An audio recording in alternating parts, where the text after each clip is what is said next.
Oni mají ten rozum, oni jsou z hůry obdaření, oni ví, kam by to mělo jít. My jsme ty hloupí a nám to musí přijít od někud. Ne, ale ta podstata je přesně, jak říkáte, oni i ve vší dobrý snaze nemůžou pochopit naši realitu. Oni jim přeložili to pomazánkové máslo těm Řekům a těm Nizozemcům, těm slavným soudcům, co o tom někde rozhodovali. Jako v podstatě oni takhle dostali nějaký překlad a teď si řekli, Češi tady ty věci říkají máslo určený k namazávání. Jo? Takhle jim to zhruba přeložili. A kdo jim vysvětlí, že u nás máme tradici pomazánek, který se dělají tady z toho? Prostě některé věci, tak jako bychom jim asi nevysvětlili humor a la Jára Cimrman, tak prostě některé věci se nedají přeložit jenom 2 slovama. A teď ty soudci nabyli dojmu, že jsme nějaký podvodníci, že říkáme máslo něčemu, co není máslo. A tak nás odsoudili a musíme to tak přestat pojmenovávat.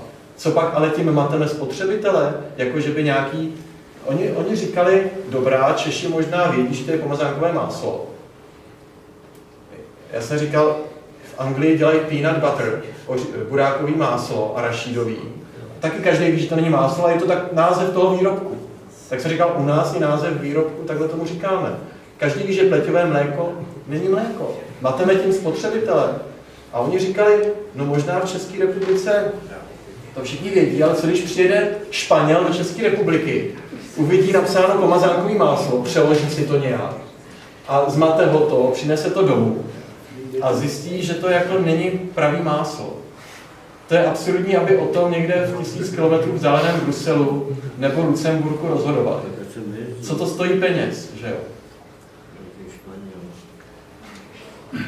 Někdy Španělsku mají více problémů. Tak já jsem to nechtěl říct nějak proti Španělům, že? Ale on není jenom problém v Evropské unii, on je taky problém jako v nás, protože jako vemte si to, že já mám teda pocit, že my se chováme, já nemyslím jako já, ale že se chováme jako protektorát v podstatě, protože když si vezmete Francii, přijete tam do hospody, tak tam najdete jeden záchod společný pro ženy i pro chlapy. U nás nemůže to existovat, protože jen co se v Bruselu něco vydá, nařídí, tak prostě spousta našich úředníků neudělá nic, než to jenom otrocky přiloží a okamžitě to nařídí ještě mnohem horší míře.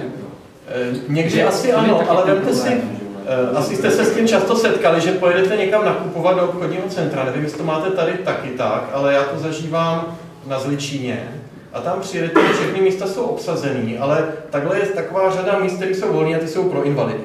A to je nějaká euronorma, která je nastavená zřejmě na nějaký víc invalidnější národ, než jsme my. Možná v Německu jako je to tak přesně, že to tak odpovídá a mají to zaplněný a je to tak akorát. U nás je to naprosto nesmyslný. Stačila by polovina a nikdo by nepřišel zkrátka a každý invalida by v pohodě zaparkoval. Takže když se někdo snaží napasovat podle jednoho mustru normu na všechny, tak prostě bude špatná. A tady někdy se říká, že si ty věci jako sami zhoršujeme, nebo že co ostatní nerespektují, my respektujeme. To byl, jako je celá řada výjimek, které jsou prostě vyjednány, tak jako my jsme museli mít restaurace ve vyšší sazbě a Němci i Rakušani si vyjednali, že to můžou mít v nižší sazbě DPH, takže to zejména v tom pohraničí jako je velmi znevýhodňující pro všechny restauratéry. EU říká, že minimální sazba DPH je 5%. My jsme kdo si na to vzpomene, ještě před 10 lety to bylo 5, pak to vláda zvyšovala na 9, na 10, na 14, na 15. EU říká, že minimum 5. Ale jsou výjimky. Lucembursko má 3. Má 3 prostě. Má sazbu 3% na potraviny a to i v restauracích. Takže je to, co si kdo vyjedná a ta naše vláda nevyjednává nic. To je prostě holý fakt. Já tomu rozumím, myslím, bereme to nejhorší vždycky z toho.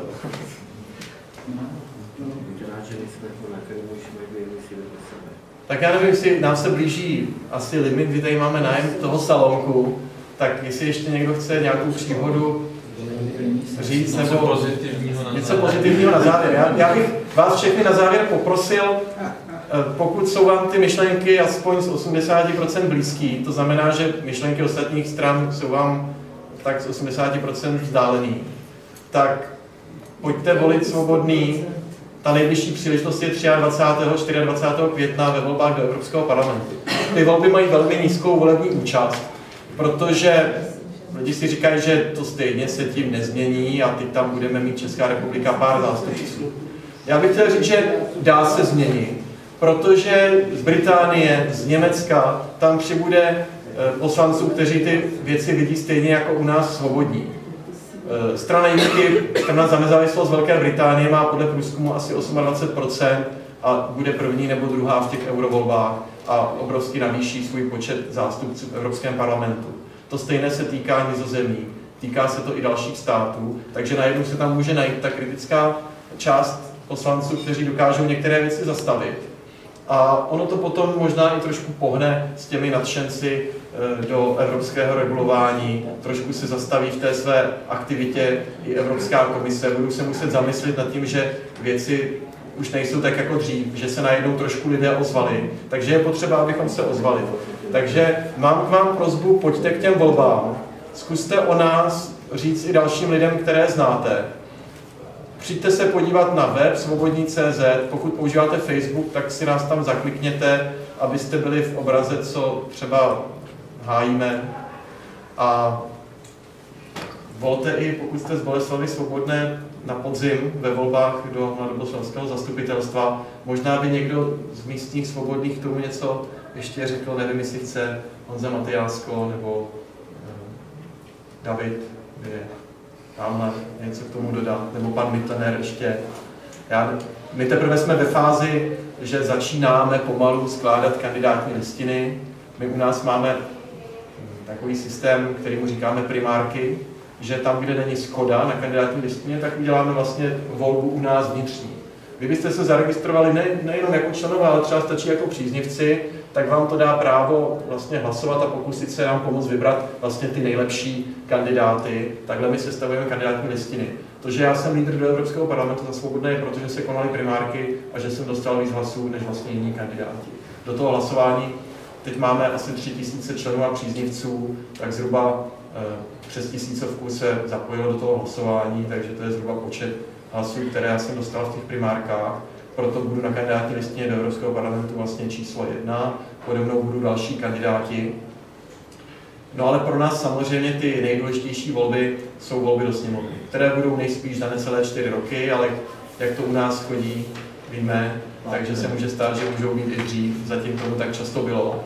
Takže musíme být připraveni a náš hlavní program je samozřejmě program pro Českou republiku, program do Poslanecké sněmovny, zaměřený na omezení, přerozdělování, zadlužování, daní, regulování, dotování, prostě aby ta naše ekonomika byla svobodnější, aby se nám všem tady lépe dýchalo a abychom zase mohli být na Českou republiku hrdí, že zde žijeme a že ten náš stát vlastně k něčemu je, že je to takový dobrý sluha, aby se nám tady žilo dobře, aby každý mohl dělat to, co sám dělat chce, co ho baví a aby mu stát v tom neházel všelijaké klacky pod nohy.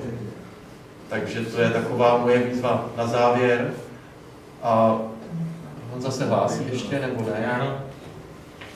Já jenom bych to doplnil, že vlastně, jestli máte všichni ty letáčky na tom, tak tohle to vlastně dneska tady vystoupil Petr Max s touhleto velice zajímavou přednáškou. A vlastně byla to jedna přednáška z cyklu Svobodné čtvrtky, kdy my za měsíc, já tamhle se Zdeňkem budeme pokračovat. Doufám, že v takové lehce, kterou Petr dneska nastavil, takže to bude podobně zajímavé. No, takže určitě bychom uvítali, když byste se za měsícem taky našli cestu.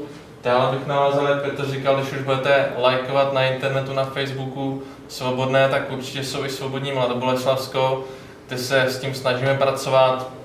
Zveřejňujeme tam tyto podobné akce a pokud určitě tady asi jsou z vás tací, kdo nejsou členové či příznivci, tak si pak třeba můžete mi tady nechat e-mail a já vám tam můžu posílat ještě nadstandardně nějaké aktuální informace tady ze Svobodných z Mladoboleslavska. Pokud bylo to bylo Já taky myslím, že to, že končí tady ta beseda, tak to neznamená, že byste byli vyháni. Podle mě hospoda bude ráda, když si tady dáte ještě kafe, nebo víno, nebo jídlo, nebo pivo. My taky úplně ještě neodcházíme, takže to, že končí ta formální část, neznamená, že ještě si nemůžeme vyměnit pár slov potom neformálně. Takže každopádně děkujeme, že jste přišli, že jste s námi diskutovali a těším se, že se někdy ještě potkáme. Takže díky a nashledanou.